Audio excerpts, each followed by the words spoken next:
آج دیکھو ایک پوسٹ آئی ہے, ایک فنکارہ تھی, ڈراموں میں آیا کرتی تھی, سیاست ٹی وی نے یہ پوسٹ چلائی ہے. محترمہ کی ڈیتھ ہو گئی, لاش میں جو بدبو تھی نا اس سے پتا چلا کہ ڈیتھ ہو گئی ہے. لاش میں اسمیل سے, بدبو سے پتا چلا کہ انتقال ہو گیا. یہ جتنی سیلیبریٹیز ہیں نا, ڈراموں فلموں میں آنے والے گلوکار, فنکار, اداکار, کامیڈین جو ہوتے ہیں, جوانی میں بہت انجوائے کرتے ہیں لائف کو, لیکن ذرا سا بڑھاپا شروع ہوا, ذرا سا, پبلک بھی چھوڑ دیتی ہے, خاندان بھی چھوڑ دیتا ہے, شوہر بھی چھوڑ دیتا ہے, بچے بھی چھوڑ دیتے ہیں. اور یہ وہاں ملکوں میں, مغربی دنیا میں تو کامن ہے. ماں کے موت کا پتہ چلا بدبو سے, یہ کامن ہے. ہمارے ہاں ماں مر جائے اور بچوں کو ایک ہفتے بعد پتہ چلے کہ امی کی ڈیتھ ہو گئی ہے, بدبو آ رہی ہے, تو لوگ سر اٹھا لیں گے آسمان پہ, یار تمہاری ماں مر گئی, تمہیں نہیں پتہ چلا. لیکن وہاں سر نہیں اٹھایا جاتا, کامن ہے. میں نے بتایا تھا نا ابھی حج پہ ہمارے ایک دوست ملے, کہنے لگے وہاں ہماری کولیگ تھی, اس کے پاس فون آیا ماں کا کہ میں مرنے والی ہوں, آ جاؤ. نہیں گئی وہ. کہتے میں نے کہا کیوں نہیں جا رہی؟ ورکنگ ڈے ہے بھائی, چھٹی کا دن تھوڑی ہے. ماں مر گئی. سمجھ رہے کہ نہیں سمجھ رہے؟ یہ ہے ریلیشن, اخلاق. Nice to meet you.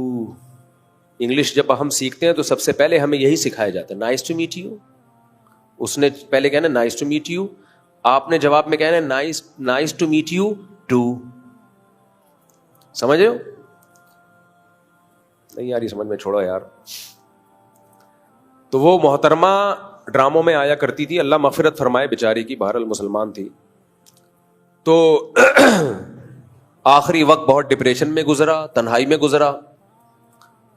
میں لوگوں سے کہتا ہوں خدا کے لیے عبرت حاصل کرو, بچے پیدا بھی کرو, ان کو دین بھی سکھاؤ. ان لوگوں کے ایک آدھا پونے دو اس ٹائپ کے بچے ہوتے ہیں. پانی بہت جلدی ختم ہو جاتی ہے, زیادہ ٹائم نہیں لگتا اس کے ختم ہونے میں. 40 سال کے بعد دھڑام سے نیچے آنا شروع. ماہرین بولتے ہیں بڑھاپا آنے کو کے پروسیس کو سست کیا جا سکتا ہے, ختم بولو نہیں کیا جا سکتا. آپ بہت اچھی خوراکیں کھا لیں, آپ جم جائیں, ایکسرسائز کریں, تو کیا بوڑھے نہیں ہوں گے؟ بوڑھے پھر بھی ہوں گے, ہاں تھوڑا دیر سے بوڑھے ہو جائیں گے. اور جو صحت کا خیال نہیں کرتے وہ ذرا 40 میں ہی بڈھے لگنا شروع ہو جاتے ہیں. اچھا یہ بھی بتا دوں, جو بڈھا لگ رہا ہو ضروری نہیں کہ بوڑھا ہو. میں نے بہت سے ایسے دیکھے جو لگتے کچھ اور تھے, نکلے کچھ اور. لگتے تھے کہ بوڑھے ہیں, بڑھاپے میں انہوں نے شادی کی 80 سال میں, رپورٹ پازیٹیو آئی, 2 4 بچے ہو گئے ان کے. اور ایسے بھی بہت سے دیکھے لگتے تھے, نکلے نہیں, بیلنس ہی نہیں. خیر پھر ہم دائیں چلے جاتے ہیں یار. تو اس لیے یہ جو خاندانی نظام پر میں اتنا چیختا رہتا ہوں, اسی لیے چیختا رہتا ہوں کہ ہمارے مسلمانوں میں بھی وہی کلچر آ رہا ہے. خاندانی نظام کی ایسی کی تیسی ہو رہی ہے. تو تمہارا بڑھاپا بھی جاپانیوں والا ہوگا, چائنا والا بڑھاپا ہوگا. میں نے بتایا نا ملیشیا میں 2 چائنیز بڈھیاں دیکھی میں نے. ملیشیا میں ہم جس مولانا صاحب کے گھر میں ٹھہرے ہوئے تھے, پڑوس میں چائنیز خواتین رہتی تھیں. میں گیا ان سے ملنے تو 2 بڈھیاں بالکنی میں بیٹھی ہوتی تھی, آنکھوں سے آنسو, تنہائی تنہائی تنہائی. تو مجھے ان پڑوسیوں نے بتایا, جو میرے ہوسٹ تھے, انہوں نے بتایا کہ سال میں 1 آدھ دفعہ ان کا بیٹا یا کوئی بیٹی آ جاتی ہے, کوئی پھول وول لے کے, تھوڑا ہیلو ہائی کر کے پتلی گلی سے نکل جاتے, کوئی پوچھنے والا نہیں. گورنمنٹ آتی ہے, خیال کرتی ہے حکومت. یہ والا بڑھاپا چاہتے ہو ٹھیک ہے, نہ ٹائم پہ شادی کرو, نہ بچے پیدا کرو. بچے 2 ہی اچھے, تربیت یافتہ. ایک کو ڈاکٹر بناؤ, ایک کو کیا بناؤ, انجینئر بناؤ. اور ظاہر ہے اچھا ڈاکٹر, اچھا انجینئر پاکستان میں تھوڑی رہے گا, UK جائے گا, امریکہ جائے گا. تو وہ جو 2 بچے نکلے تھے وہ بھی بڑھاپے میں کہاں ہوں گے؟ بولو نا, باہر. اور آپ بڈھا بڈھی یہاں پہ 1000 گز کے بنگلے میں ایک دوسرے کا منہ تک رہے ہوگے, ایک دوسرے کا منہ تک رہے ہو. قرآن کے الفاظ کیا ہیں؟ وَبَنِينَ شُهُودًا, اللہ کہتے ہیں میں نے انسان پر احسان کیا.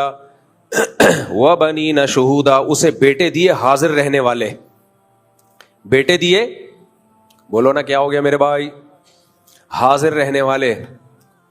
بیٹا جب رونق ہوتا ہے جب وہ آپ کے, یار جملہ کمپلیٹ کیا کرو نا, ہمیں بھی تو گرمی لگ رہی ہے نا. میرا مقصد بیان ہوتا ہی نہیں ہے, میرا مقصد تو آپ کو موٹیویٹ کرنا ہے.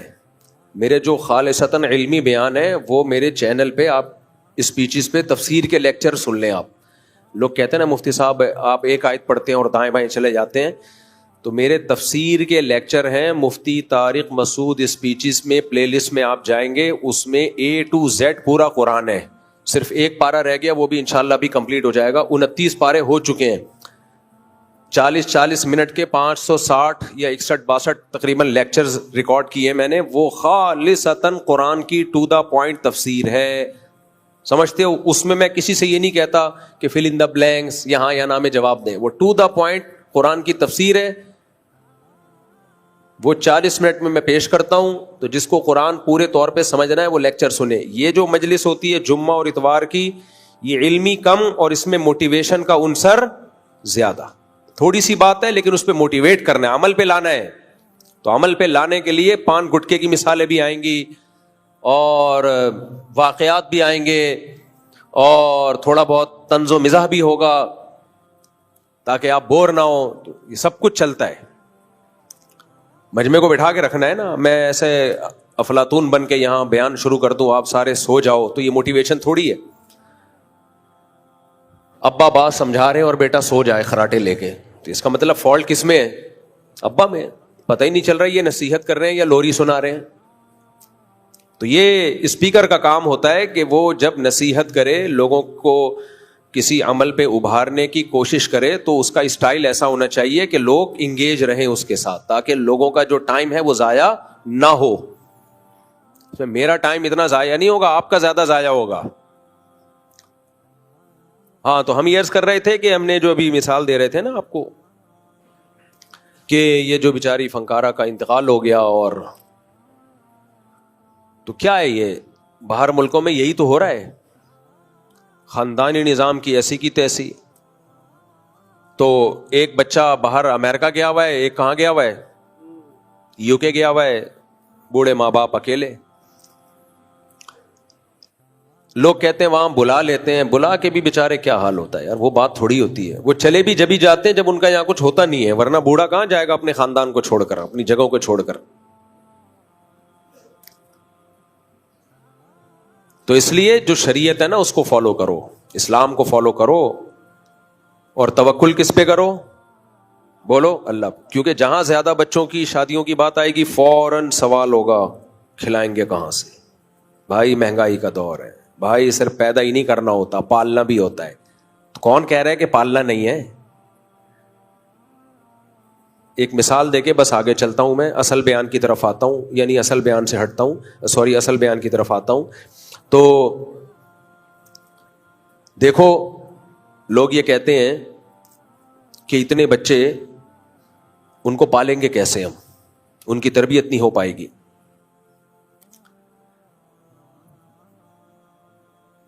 اللہ تعالیٰ نے نا قرآن مجید میں اولاد کو گفٹ کہا ہے. کیا کہا ہے؟ بولو, گفٹ. یہب لمن یشاء اناسا ویہب لمن یشاء الذکور. جس کو چاہتا ہوں بیٹیاں گفٹ دیتا ہوں, جس کو چاہتا ہوں بیٹے گفٹ دیتا ہوں. او یزوجہم ذکرانا و اناسا, جس کو چاہتا ہوں دونوں گفٹ دے دیتا ہوں. مجھے ایک بات بتاؤ, آپ لوگ میرے پاس گفٹ لے کے آ رہے ہو, مثال وہی دینا جو اچھی ہو. میرے پاس گفٹ لے کے آ رہے ہو, ایک لفافے میں $1000, دوسرے میں $10,000, بلکہ مثال جب دینی ہے تو اچھی تو $1 کروڑ. کون سا دے رہے ہو؟ ایک لفافے میں ڈالر رکھنے کے لیے لفافے, خیر بہت سارے گفٹ لے کر آ رہے ہو. میں کہہ رہا ہوں بھائی میرے پاس تو کوئی پلاننگ ہی نہیں ہے ان پیسوں کو سنبھالنے کی. کوئی صاحب سوٹ لے کر آ گئے وائٹ, یہ لو بھائی ایک صاحب شوز لے کر, ابے بھائی میرے پاس تو کوئی پلاننگ ہی نہیں ہے ان کو سنبھالنے کی, اس لیے میں نہیں لے رہا. دنیا میں ایسا کوئی دیکھا آپ نے؟ گفٹ میرے بھائی جتنا ہو لیا جاتا ہے, کیونکہ گفٹ ہے, پینلٹی نہیں ہے. ہاں لینے کے بعد پلاننگ کی جاتی ہے, یار اتنا پیسہ اکٹھا ہو گیا, کیا کریں, کتنا صدقہ کرنا ہے, بحریہ ٹاؤن میں مزید کتنے پلاٹ لینے ہیں, گاڑی کون سی چینج کرنی ہے, یہ والی چھوڑ دو پرانا ماڈل ہو گیا, نئی والی لے لیتے ہیں, مرغیاں دوبارہ مزید خرید لیں, شادیاں تو کر نہیں سکتے اب, یہ کر لیں وہ کر لیں, بچوں کو اور اچھے اسکول میں ڈال دیں وغیرہ وغیرہ. کیونکہ کھپانے کے لیے بہت جگہ ہے میرے بھائی. کبھی دنیا میں کوئی ایسا بے وقوف نہیں ہوگا جس کو آپ نے گفٹ دیا اور کہ یار رکھنے کی جگہ نہیں ہے, وہ کہے گا لے آ بھائی جگہ بنا لوں گا, میں صدقہ کر دوں گا یار. یہ دنیا میں انگریزوں نے ہمیں ڈال دیا اس حماقت پہ. انہوں نے بولا اولاد گفٹ نہیں ہے بلکہ بوجھ ہے. یقیناً ہے, گوروں کے لیے ہے بوجھ, انگریزوں کے لیے اولاد بوجھ ہے, کیونکہ ان کے ہاں بچے ماں باپ کو نہیں پالتے, تبھی تو وہ کتے پالتے ہیں,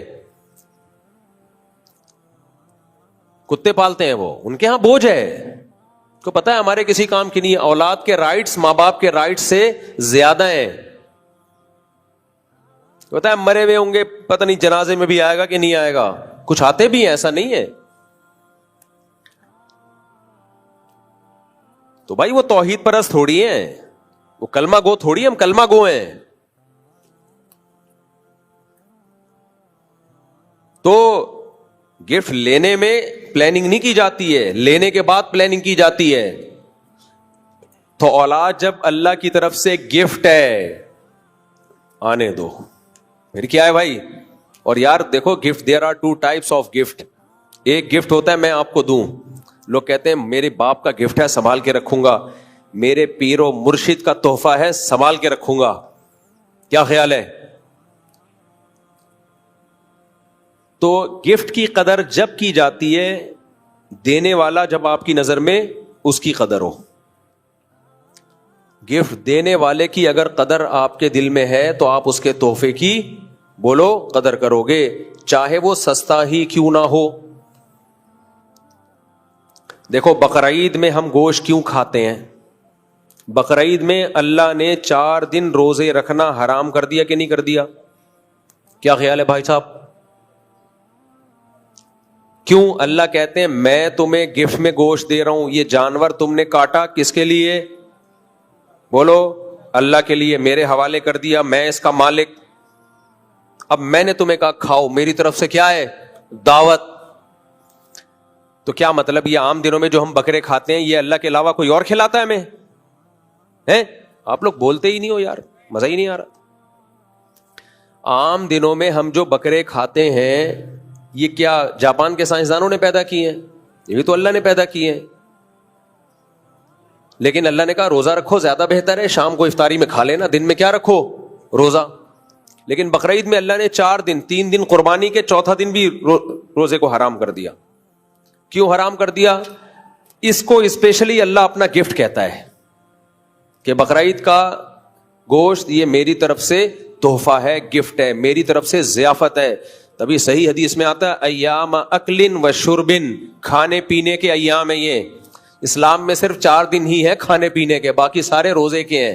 ایک 5 دن, ایک عید کا اور ایک 4 دن بقرعید کے, جن میں 3 قربانی کے, ایک ایام تشریق. 5 دن ہی ہے اسلام میں کھانے پینے کے, باقی سارا سال کم کھاؤ گے ثواب ملے گا, روزہ رکھو گے ثواب ملے گا. تو یہ کیوں اللہ نے بقرعید میں حرام کر دیا؟ اللہ نے کہا یہ میری طرف سے ضیافت ہے. اب گوشت تو ہم پورا سال کھاتے ہیں, لیکن اس گوشت کی نسبت کدھر کو ہو گئی؟ اللہ کی طرف. اب اس کی ویلیو ہماری نظر میں بڑھ